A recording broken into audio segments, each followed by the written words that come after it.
Welcome to the Elevate Media Podcast with your host, Chris Anderson. In this show, Chris and his guests will share their knowledge and experience on how to go from zero to successful entrepreneur. They have built their businesses from scratch and are now ready to give back to those who are just starting. Let's get ready to learn, grow, and elevate our businesses. And now, your host, Chris Anderson. All right, now I want to walk you through just some logistics of podcasting, things you're going to have to decide on, think about as you're setting up your show and getting things ready to launch. We're just going to kind of walk through it. I'm going to explain some of it. And of course, if you have questions, feel free to reach out. You can email us at support@elevate-media-group.com and we'll answer those. But so yeah, let's dive into this. On your show, you're going to want to think about your niche.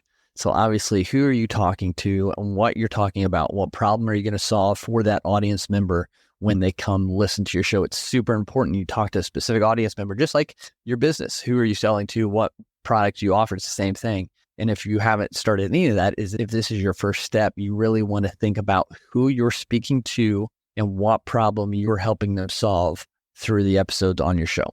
So that's the most crucial thing because everything can build off of that. And then you have to think about your equipment, obviously, your microphone. So there's lots of different types out there. You can obviously start with just your phone and a pair of headphones that plug into it with a microphone or even Apple AirPods. People start with that. So that's definitely an option. You then can go a condenser or dynamic mic route based on your setup and your situation. Most of the times for podcasters, condenser are going to make more sense. I started with a $60 mic on Amazon, the Fifine mic, and then I upgraded to the Shure USB and XLR capable microphone, and I love it. You can definitely tell a difference with the quality of it. So that is just something you have to research and based on your budget, what you can afford. So with video, we highly recommend you doing a video show. So collecting the video and the audio, not just for the audio for the podcast platforms, but a video so you can create content for social media so you can grow organically because video helps you grow so much better. It's proven, it's backed by science and research. It's there, it's showing. People who use video and show up on camera build better audiences, easier and simpler, and they also build better trust. And it's just not that you can't build without video. Don't get me wrong, you can for sure, 100%. Video just makes it easier, simpler, because people can see you as well as hear you, and it just helps people build trust better. So if you're doing video, you can start with just the webcam from your laptop. You don't have to invest in anything crazy for that until you're ready to, where then you can invest in an external webcam. So what I'm using right now that you're seeing me through is a Logitech 4K Brio webcam. I think it's around $200, maybe a little bit more than $200 for this 4K, but it does exactly what I need to do. Good, crisp video without spending thousands and thousands on the next option, a DSLR camera. So like a Sony A600 or A7S, I think is a new one, which is like a very high-end video recording camera. And that's something you can upgrade to, but if you have the budget to do it, go for it for sure.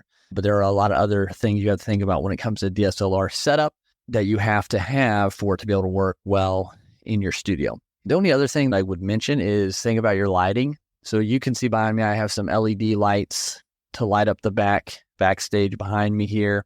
I have two Elgato key lights up ahead here, coming down and keeping the shadows off my face. And then I have two Hue little lights in front of me on my desk to help just illuminate and again, give a good, clean, crisp video. So those are things you can think about. There are definitely lower end investment lights you can start with. I started with I think it was a $50 ring light, and it worked real well, but worked to the point, thankfully, that I'm able to invest into the next kind of level of equipment. And there, even for me, there's another step up. There's more I could do technically, but it comes as you grow and with your needs. So that's just another kind of tidbit about lighting. So that's the tech things. You don't need a big soundboard or a mixer or anything like that. You can upgrade that as you go since you're just starting out. So use what you have or invest with what you can on equipment and just start there. Just start is the key, which you're doing, which I'm proud of you for doing because that hinders a lot of people. All right, moving on. The logistics. So by now you might already have a name for your podcast. If not, that's okay too. Now with a name, you either want it to be something that's really makes people really think, what does that mean? and want to listen because of that, or make it super specific. Now, I recommend being really super specific on the title. It's a lot simpler to grow something when it's very clear what it means and what it's about. Same with your description. So whatever it is, whatever you do, just keep it short and to the point. And again, that goes back to knowing who your audience is and who you're speaking to. And then your hosting site. Now, these links, a lot of them, and they're marked. This one isn't right here, but throughout the rest of the program here are marked. These are affiliate links. We are affiliated with them, so we see a little bit of kickback from it. And I think most of them give you a discount as well or some sort. So just so you're aware, but we love Buzzsprout as a hosting site, not just because we're affiliated with it, because I personally have used it. We've set so many other clients up using Buzzsprout. It's just so simple, so professional, get you in all the directories super easily. And its customer service is amazing. Can't say anything negative about it. And I've used a handful of others. So Buzzsprout's a hosting site. That's where you'll put all your information, and your episodes will be uploaded there. And that will then disperse it to the directories, which is Apple, Google Podcasts, Spotify, Pandora, all like 15 of them. So it'll take care of you there. And with that, you've got to think, what are my top 3 categories? Is it going to be business? Is it going to be relationships, health? And there's a drop-down list, and you get a pick from those choices what yours are going to be. The first one is what Apple takes. So that's got to be your bread and butter category, the main thing that your show's about. Okay, so you just pick those, and based off what you're talking about, what your audience categories, what they're searching, and pick that way. And then your artwork.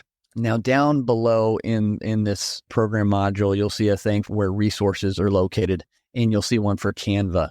So that's a platform that you can create media, artwork, many different other tools, digital media tools that you can use for your podcast. So artwork's important, and you can use that link to get in Canva and start creating something. They have a lot of great templates. A big thing with artwork is that you want the name of the show to be big lettered front and center and easily legible. You don't want some fancy text. Because you got to think, podcast artwork is going to be really small when people are searching. So you want that name to be able to be seen and read when they're scrolling through. And then you want it to pop somehow, whether it be colors or something like that. But you've got to have it contrasted. So the title is the most important thing to be seen. And then you can have like maybe a tagline or like with your host, Chris Anderson. But that doesn't have to be as prevalent. The title needs to be seen at a smaller ratio. So remember that when you're creating your artwork. And then you've got to think about your show type. Are you doing it solo? Are you going to do every episode just you talking to the camera, to the audience? Nothing wrong with that. Interview style is going to be solely you interviewing guests. That's what I've done, and it's been amazing. I've thousands of hours talking to people. Some haven't won out, but just being able to learn from. And then there's a hybrid. We have clients that do both. They interview, and then later in the week, they do a short, condensed version of what they took from the episode or what they thought of the episode or their take. So you can do that as well. Just, again, goes back to who your audience is, what they want, what they're going to get the best value from. So then we move into preparing for the launch a little bit. And again, this is really high level, but you're going to want to have 3 to 5 episodes uploaded in Buzzsprout or in your host site ready to go for launch. Okay. Ready to go all on the same day. So launch day is April 1st. You're going to have 3 to 5 episodes plus your trailer, which is episode 0, all in there ready to go. Because why? As you're building your launch team, and when you launch, they're going to be able to go follow the show, listen to one, and they're like, oh, this is amazing. They want to listen to others. They're going to leave you a rating or review. And because people are listening to multiple things, not just one episode over in the next couple of days, is going to push you higher in the rankings. So it's going to help you get to new and noteworthy, going to help you get into that top 10% globally, listen to your show. So that's why it's important to have a little bit there that people can really listen to during that first week, and then start getting consistent releases from you. And that's where it comes to, you got to think about your recording schedule and your release schedule. Are you going to release once a week, twice a week, every day? I highly recommend not doing that unless you really have the bandwidth and teams to do a lot of other stuff. We really recommend batch recording if you have the ability and time and space in your calendar to do. So me personally, again, I take the first Tuesday of every month and I record 4 to 8 episodes. And then I send it off to Elevate, our production team. They edit everything, they create content, boom, done. And it's so nice. It's so nice to be a month, 2 months ahead and not have to worry about anything. Same with you. If you're batch recording, maybe you have to still edit, but you can pick a day maybe to record 5 episodes. A Saturday, 1 Saturday a month, 2 days a month, record a bunch, and then pick a day or 2 to edit. Pick a day to, maybe it's the first week of the month, so you just focus on that, all this podcasting things that need done.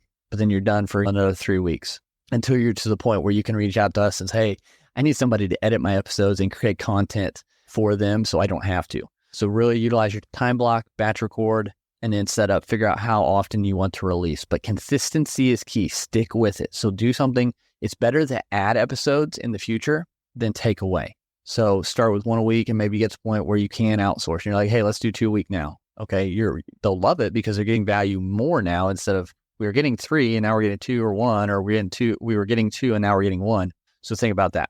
Because if you're doing it on your own, it is a time commitment. You are going to put some serious time putting out a quality show. So just think about your recording and release schedule. And then guest acquisition. If you are bringing guests on the show, think about where you're getting them. Facebook groups that you can go on to and say, hey, I have this show. We're talking about this. I'm looking for guests who have X, Y, and Z. A lot of people, reach out. That's a great place to start. And you got other platforms like Podbooker, Matchmaker.fm, Guestio is a newer one. And those are all great places to look for really good guests. That's where I started doing. And now, thankfully, just how the show has progressed, and you're going to get there too. I have 2 or 3 people email me every day about, I have this guest for your show. Would this guest be a good fit for your show? Hey, do you think I could be on your show? So you'll have to then kind of filter through that eventually. But to start out, groups in these platforms. And then when you do have people start reaching out to you, because you're going to put out a good quality show, we've provided some email templates below, linked here as well, saying, hey, thanks for reaching out. Would love to consider that. Here's my guest intake form. Just fill this out if you could. Gives me a little bit more information. We can look through it, and then we can go from there. And then from that, what we do is that gets sent to the person. They fill it out. Team looks over it.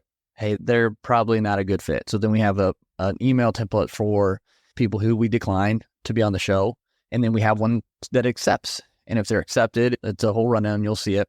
And then we give them the scheduling link to find their spot on the calendar and a link to connect with me. Just keep it simple. Templates do that. And then editing. So just continue to hone that skill so you can cut down on some of the time, templates, shortcuts, things like that. And then once you're ready to outsource, you can reach out to us. We'd love to assist you, take over that editing and content creation from each episode for you to give you a lot of time back. So this is the logistics part, just high level. Please, again, reach out to us if we can ever help you. Support at elevate-media-group.com. And we'd love to help you out. Thank you for listening to the Elevate Media Podcast. Don't forget to subscribe and leave a review. See you in the next episode.